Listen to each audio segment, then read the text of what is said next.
Hello everyone, আসসালামু আলাইকুম। সবাই কেমন আছেন?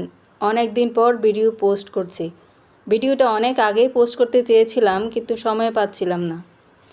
বেশ কিছুদিন আগে, প্রায় জানুয়ারির লাস্টের দিকে আমরা গিয়েছিলাম কক্সবাজার দরিয়ানগর। এর আগেও আমি গিয়েছিলাম প্রায় 25-26 বছর আগে। তখনকার ভিউ আর এখনকার ভিউ অনেক চেঞ্জ হয়ে গিয়েছে।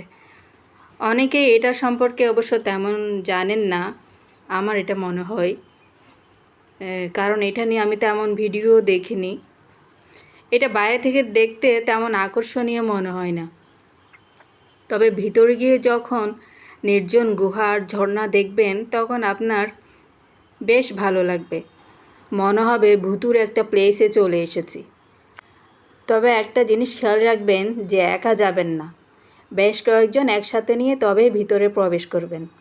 আমরা প্রথমে ভুল পথে এগিয়েছিলাম।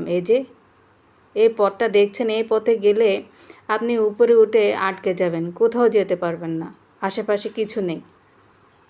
আর একটা পথ আছে, ওই পথ দিয়ে আপনাদেরকে যেতে হবে।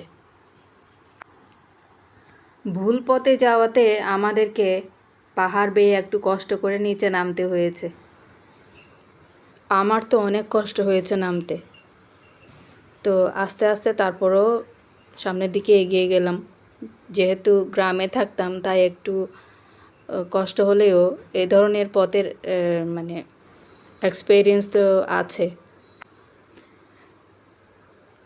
তারপরে যে এই পথ দিয়ে নামার পর একটু সামনে এগিয়ে গেলেই গুহা দেখতে পাবেন।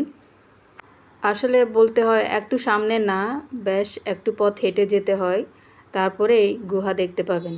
এর পরের ভিডিওতে দেখানো হবে গুহা দেখতে কেমন। শুধু একটা গুহা না, 2টা গুহা আছে। তাহলে আজ এই পর্যন্ত। পরের ভিডিও